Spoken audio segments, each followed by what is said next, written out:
Okay देखिए रेवंत जी, देखिए 3 equal charges of 10 raised to 10 or minus 18 coulomb respectively, each located at the corners of a right triangle whose sides are 15, 20, 25.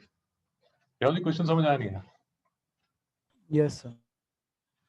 ये 20 है, ये 15 है, right triangle है, 3 charges हैं यहाँ पड़े हुए। सर यहाँ तो कोई कंफ्यूजन है? No sir. Find the force exerted on the charge located at the 90 degree angle. ये वाला चार्ज यहाँ पर, इस पे फोर्स लग रही है। रेवंत जी बात समझ आई नहीं आई? जी sir. Revant ji P Q R इसका नाम दे देता हूँ। अब मुझे सिर्फ ये बताइए, इक्वल चार्जेस हैं और मान लेते हैं कि पॉजिटिव चार्जेस हैं, डू यू एग्री? तो रेवंत जी आर की वजह से पी पे फोर्स किस साइड लग रही होगी mister Revanth? Sir opposite side पे। ये साइड में लग रही होगी, है ना? पी पे फोर्स ड्यू टू क्यू कहाँ लग रही होगी? सर पीछे की तरफ, ऑपोजिट साइड ऑफ। ऊपर की साइड लग रही होगी। Do we agree to this और not? Yes sir. Okay, Chirag ji ठीक है ना? Yes sir.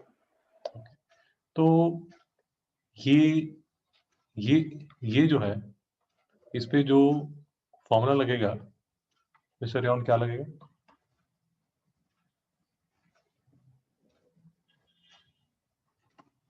के क्यू स्क्वायर बाय 0.15 का स्क्वायर। सर बात समझ आई नहीं है? रेवंत जी नहीं समझ आया तो पूछिए। सर डिनोमिनेटर का नहीं समझा मुझे। डिनोमिनेटर नहीं समझ आया? रेवंत जी हमारे सेंटीमीटर में काम नहीं चलता, हमें चाहिए मीटर, क्योंकि पूरा जो ओके। हमारा है, पूरी जो फिजिक्स है वो चलती है एमके सिस्टम। सेंटीमीटर से काम नहीं चलेगा, मीटर पे चलेगा। तो जितने भी हैं ये बेसिकली 0.15 मीटर है, 0.2 मीटर है और 0.25 मीटर है। सर नहीं समझ में आया? समझा सर। तो ये हो गया सर। अब मैं चार्जेस नहीं लिख रहा, मैं इसको सिर्फ क्यू से रिप्रेजेंट कर रहा हूँ। मेरी बात समझ में आ गई?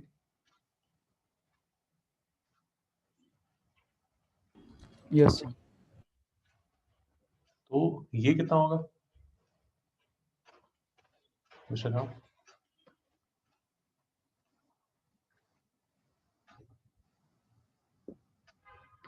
के क्यू स्क्वायर अपॉन 0.2 का square. Yes sir no sir? Yes sir. ये फोर्स यहाँ लग रही है सर, ये फोर्स यहाँ लग रही है, कोई प्रॉब्लम? नहीं सर। इसका जो रिजल्टेंट है, इसका जो इन दोनों फोर्सेस का जो रिजल्टेंट है वो कुछ ऐसा लग रहा होगा। Do you agree to this और not? Yes sir. Chirag ji इसका रिजल्टेंट कैसे निकलेगा? ये रिजल्टेंट कैसे निकलेगा? Sir Pythagoras. पाइथागोरस से निकाल सकते हैं। रेवंत जी नहीं समझ में आया? नहीं समझ आया तो देखिए जरा इसको आराम से, इसका सॉल्यूशन देखिए जरा। मैंने ये जो चार्जेस है मेरे, जो हमने, अब मैं उनको चार्ज नहीं लिख रहा, मैं मतलब उसमें मैग्नीट्यूड नहीं डाल रहा, मैं उसको सिर्फ क्यू क्यू क्यू करके लिख रहा हूँ। रेवंत बात समझ आई? जी सर। क्यों क्यों मैं ऐसे लिख रहा हूँ? क्योंकि यार इससे ना कैलकुलेशन थोड़ी आसान हो जाती है। कैसे आसान हो जाती है वो भी मैं आपको दिखा देता हूँ। बाकी हमारी जो डिस्टेंसेस है वो सेम है, 0.2 मीटर, 0.15 मीटर, 0.25 मीटर। आपको लॉजिक समझ आ गया क्यों हमने मीटर में लिखा? Yes yes sir. Sir. Nice. अब देखिए ये फोर्स ऑन ए, पहले हमने पी क्यू आर बोला था, अभी एबीसी बोल रहे हैं, चिंता मत कीजिए, एक ही बात है। अब देखिए ये जो है F A B, that is force on A due to B, would be given by this formula K Q square, क्योंकि सेम चार्जेस हैं, upon R square, where R is the distance between the two charges. Revant ji को doubt है? नहीं sir. Force on A due to C would be this and would be given by K. Q into Q is Q square and 0.2 ka square is the square of the distance between these two. So FAC is equal to this formula. Sir कोई doubt है? No sir. अब आराम से देखिए sir, कोई problem नहीं है, vector में डिटेल में बात हुई है। ये एक वेक्टर, सॉरी उसकी डायरेक्शन में गड़बड़ होगी एक से, ये आपके पास ये एक वेक्टर है सर, और ये आपके पास दूसरा वेक्टर है, और दोनों जो वेक्टर्स हैं they are at 90 degree to each other. अब इनका अगर मुझे रिजल्टेंट निकालना है तो पाइथागोरस थ्योरम लगेगी। रेवंत जी नहीं समझ में आया? समझा सर। तो ये अगर आप इसमें वो पुराना फॉर्मूला भी लगाना चाहते हैं वो लगा लीजिए, इसमें कोई प्रॉब्लम नहीं है यार। अगर आप ये भी लगाते हैं ना, F A C square plus F A B square plus twice of F A C F A B cos 90, ये फॉर्मूला भी लगाते हैं तो भी एक ही बात है यार, क्योंकि कॉस 90 तो एनीवे जीरो होने वाला है। चिराग नहीं समझ में आ रहा? सर समझ रहा हूँ।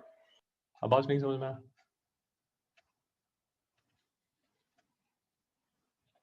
तो नेक्स्ट स्टेप क्या हो जाएगा? इसकी वैल्यू ये जो इतना बड़ा है इसका square plus F A B square इसका स्क्वायर।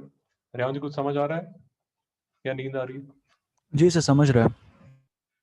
अब देखिए सर मैं क्या किया है, और आराम से समझिए। देखिए एक के क्यू स्क्वायर का स्क्वायर और के क्यू स्क्वायर का स्क्वायर यहां से कॉमन आ जाएगा। मेरी बात नहीं समझ आई? जी सर समझा। बेसिकली सर के क्यू स्क्वायर का स्क्वायर कॉमन आ रहा है, और क्योंकि ये रूट में है इसलिए ये रूट हटके ये के क्यू स्क्वायर बाहर चले जाएगा। सर नहीं समझ में आया? जी सर समझा। और अंदर क्या रह जाएगा सर? अंदर रह जाएगा 1/0.2 स्क्वायर का स्क्वायर, ये देखिए यहां लिखा है, प्लस 1/0.15 स्क्वायर का स्क्वायर। नहीं समझ में आया सर? जी सर समझा।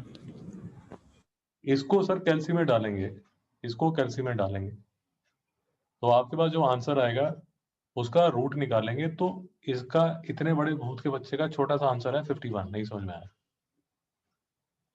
Yes sir. तो बेसिकली इसका मतलब ये हुआ कि यहां पर जो रिजल्टेंट फोर्स है रेवंत जी, यहां पर ये जो रिजल्टेंट फोर्स है उसका जो मैग्नीट्यूड है दैट इज के क्यू स्क्वायर इंटू 51। रेवंत जी नहीं समझ में आया? समझा सर। 51 के क्यू स्क्वायर। ऑफ कोर्स अब आप पूछेंगे सर ऐसे थोड़ी आंसर होता है, के क्यू स्क्वायर 51 थोड़ी आंसर होगा, एंड आई एग्री। के की वैल्यू डाल दीजिए 9 इंटू 10⁻⁹, क्यू की वैल्यू डाल दीजिए जो आपको दिया हुआ था 10⁻⁻7 का स्क्वायर, और 51 तो 51 आएगा। रेवंत नहीं समझ में आया? समझ रहे सर। इसमें सिर्फ ये देख लीजिए, परेशान मत होइए, 10 इंटू 10⁻⁸ लिखा हुआ है यहाँ पर, तो मैंने इसको क्या लिख दिया 10⁻⁷। सिर्फ ये मैंने छोटा सा एक स्टेप डाला है जो कि यहाँ पर लिखा हुआ है। अब इसको कैलकुलेट करेंगे, अब फिर से वही इंडाइसेस वगैरह ठीक होने चाहिए। मैंने 9 इंटू 51 किया तो 459 आ गया। ये 10⁻9 है, ये 10⁻⁻7 इंटू 2 -14, तो 9 - 14 459 इंटू 10⁻⁻5 और 4.59 इंटू 10⁻³ न्यूटन। रेवंत जी डाउट? नहीं सर समझा पूरा। ये सर मैग्नीट्यूड निकला, बट क्योंकि ये वेक्टर है तो इसकी डायरेक्शन भी चाहिए। तो फिर से देखिए, ये वाला जो एज था, ये वाला जो एज था, ये वाला जो एज, ये था के क्यू स्क्वायर अपॉन 0.2 का स्क्वायर, वो यहां लिखा हुआ है। ये वाला जो एज है वो है के क्यू स्क्वायर अपॉन 0.15 का स्क्वायर, वो यहां लिखा हुआ है। ये है मेरे पास, ये है मेरे पास, मुझे पता है ये 90 डिग्रीज पे है, ये इसका रिजल्टेंट है, मुझे ये थीटा निकालना है। तो थीटा तो निकल जाएगा परपेंडिकुलर अपॉन बेस, जो कि मैंने यहां किया है। रेवंत नहीं समझ में आया?